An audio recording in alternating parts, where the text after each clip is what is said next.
बिस्मिल्लाहिर्रहमानिर्रहीम। अस्सलामु अलैकुम। उम्मीद करते हैं आप सब खैरियत से होंगे। खुश्की में रहने वाले जानवरों और परिंदों में से जो जानवर या परिंदे दांत या पंजों से शिकार करते हैं और जिनकी ग़िज़ा सिर्फ गंदगी और मुर्दार वगैरह होती है और जिनमें खून बिल्कुल नहीं होता या जिनमें बहने वाला खून नहीं होता, इसी तरह तमाम जमीन के अंदर रहने वाले जानवर और कीड़े मकोड़े वगैरह सब हराम हैं। अलबत्ता टिड्डी में खून नहीं होता, फिर भी वो हलाल है। मज़कूरा इक़साम के अलावा खुश्की में रहने वाले दीगर सब जानवर जैसे ऊंट, भैंस, गाय, बकरा, बकरी, भेड़, दुम्बा, हिरन, नील गाय वगैरह और परिंदे जैसे मुर्गी, बत्तख, मुर्गाबी, कबूतर, तोता, मैना, फाख्ता, बटेर, बुलबुल, कोयल वगैरह हलाल हैं। जबकि पानी में रहने वाले जानवरों में से मछली के अलावा कोई भी जानवर हलाल नहीं है और जो मछली तभी मौत मरकर पानी में उल्टी तैरने लगे उसका खाना भी जायज नहीं है। आज की वीडियो में इंशाअल्लाहुल अज़ीज़ आपको बताएंगे कि कौन से जानवरों और परिंदों का गोश्त हलाल है और कौन से जानवरों और परिंदों का गोश्त या वो खुद हराम है। और ये तमाम मालूमात आपको कुरान और हदीस, फुकाहा और उलमा की कुतुब से इस्तिफादा करके बताई जा रही है। वीडियो शुरू करने से पहले आपसे गुजारिश है, अगर अभी तक आपने हमारे चैनल को सब्सक्राइब नहीं किया तो सबसे पहले हमारे चैनल को सब्सक्राइब कर लें ताकि आपको हर नई वीडियो बाआसानी और सबसे पहले मिलती रहे। ऊंट का गोश्त हलाल है, चनाचे कुरान मजीद में इरशाद है, तुम्हारे लिए चौपाए हलाल कर दिए गए। अल्लामा ज़हरी लिखते हैं कि हज़रत याकूब अलैहिस्सलाम ने अपने लिए ऊंट का गोश्त और उसका दूध हराम कर लिया था, तो ये उनका अपना इज्तिहाद है और अपने नफ्स के लिए एक करदार था। अहले इल्म इसका सबब ये बताते हैं कि आप देहात में रहते थे और आपको अरकुन निसा की शिकायत पैदा हो गई थी। मालूम हुआ कि आपको ऊंट का गोश्त और उसका दूध नुकसानदेह साबित हो रहा है, चनाचे उसे अपने लिए हराम करार देकर खाने पर पाबंदी लगा ली। क्योंकि हज़रत मोहम्मद सल्लल्लाहु अलैहि वसल्लम की शरीयत मुस्तकिल शरीयत है और हर नबी की शरीयत में मसाइली और जुज़वी इख्तिलाफ भी रहा है, इसलिए आप सल्लल्लाहु अलैहि वसल्लम से ऊंट के गोश्त के बारे में दो किस्म की रवायात हैं, इसलिए उलमाए उम्मत में इख्तिलाफ पैदा हो गया। अगर किसी का वजू हो फिर वो उसके बाद ऊंट का गोश्त तनावल कर ले तो आया उसका वजू बरकरार रहेगा या टूट जाएगा। उलमा की कसीर जमात का मजहब है कि वजू नहीं टूटेगा। यही मजहब सहाबा इकराम में खुलफाए राशिदीन हज़रत अबू बकर सिद्दीक रजी अल्लाह तआला अन्हु, हज़रत उमर बिन खत्ताब रजी अल्लाह तआला अन्हु, हज़रत उस्मान गनी रजी अल्लाह तआला अन्हु और हज़रत अली बिन अबी तालिब रजी अल्लाह तआला अन्हु, हज़रत अब्दुल्ला बिन मसूद रजी अल्लाह तआला अन्हु, हज़रत अबी बिन काब रजी अल्लाह तआला अन्हु, हज़रत अब्दुल्ला बिन अब्बास रजी अल्लाह तआला अन्हु, हज़रत अबू दरदा रजी अल्लाह तआला अन्हु, हज़रत अबू तलहा अंसारी और अबू इमाम बाबली और हज़रत आमिर बिन रबिया रजी अल्लाह तआला अन्हु वगैरह का है। और यही मजहब जमहूर ताबईन, इमाम मालिक रहमतुल्लाह अलैह, इमाम आज़म अबू हनीफा रहमतुल्लाह अलैह और इमाम शाफी रहमतुल्लाह अलैह के तलामजा में से इमाम बहकी रहमतुल्लाह अलैह का है। और एक रवायत के मुताबिक इमाम शाफी रहमतुल्लाह अलैह का कदीम कौल भी यही था।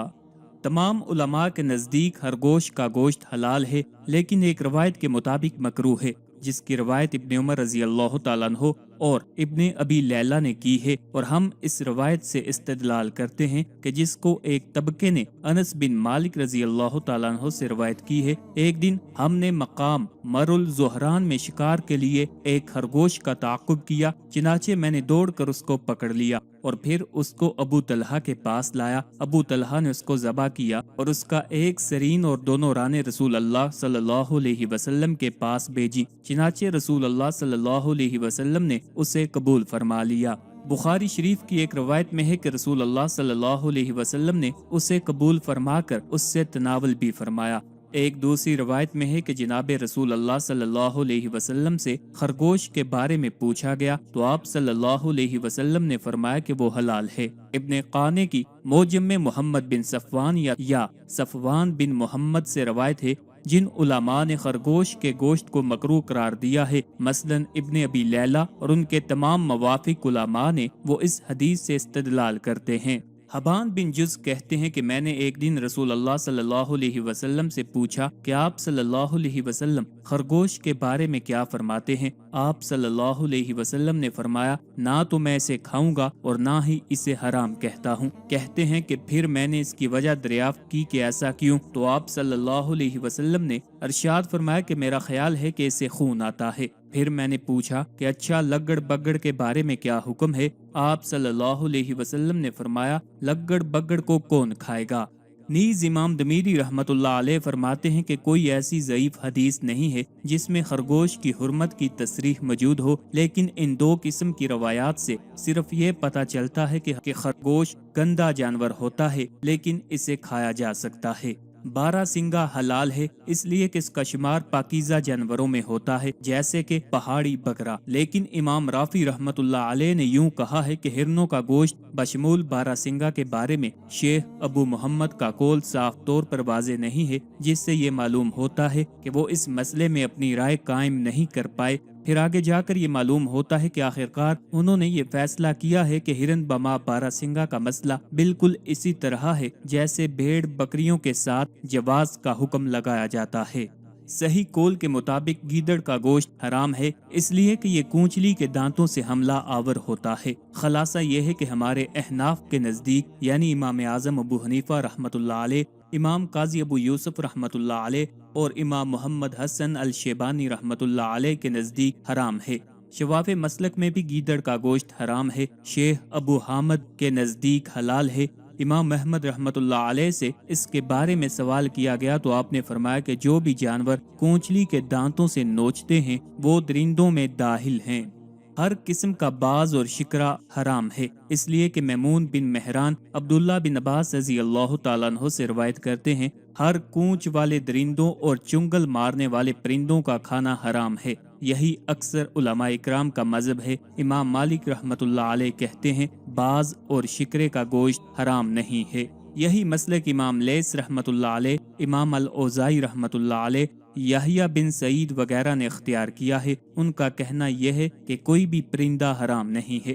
امام شافعی رحمت اللہ علیہ فرماتے ہیں کہ محرم آدمی کا باز یا شکرے کو ساتھ رکھنا مکروہ ہے۔ اسی طرح وہ جانور بھی جو کتے وغیرہ کی قبیل سے ہوں انہیں بھی ساتھ رکھنا مکروہ ہے، اس لیے کہ ان جانوروں کو دیکھ کر شکار بھاگ جاتا ہے، اور کبھی ایسا بھی ہوتا ہے کہ اس قسم کے پرندے یا جانور شکار دیکھ کر بے اختیار حملہ کر دیتے ہیں تو شکار مر جاتا ہے۔ لہٰذا اگر باز کو شکار پکڑنے کے لیے آمادہ کیا یا شکار پر چھوڑ دیا لیکن باز نے شکار کو مارا نہیں یا کسی قسم کی اذیت نہیں پہنچائی تو اس وقت محرم کو جزا نہیں دینی ہوگی، البتہ گناہگار ضرور ہو جائے گا۔ امام شافعی رحمت اللہ علیہ مزید یہ بھی کہتے ہیں کہ جن جانوروں سے نہ نقصان پہنچتا ہو نہ فائدہ، ان کو مارنا بھی صحیح نہیں ہے، اس لیے کہ ان سے نفع کی امید ہے اور محض لوگوں پر حملہ کرنے کی وجہ سے مکروہ بھی نہیں گردانا جائے گا، جیسے باز، شکرا، چیتا اور وہ بھی جو ان جیسے ہوں۔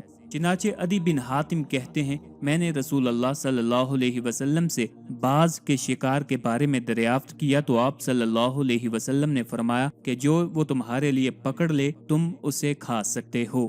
امام رافی رحمت اللہ علیہ نے لکھا ہے کہ صحیح قول کے مطابق طوطے کا گوشت حرام ہے، اور اس کو السمیری نے البحر میں لکھ کر برقرار رکھا ہے، اور اس کے حرام ہونے کی علت گوشت کے خبث کی وجہ سے ہے، اور بعض علماء نے اس کا گوشت حلال قرار دیا ہے اس لیے کہ یہ پاکیزہ چیزیں کھاتا ہے، زہریلے پرندوں میں سے نہیں ہے اور نہ ہی چنگل مارنے والوں میں سے ہے، اور نہ تو اس کے مارنے کا حکم دیا گیا ہے اور نہ ہی روکا گیا ہے۔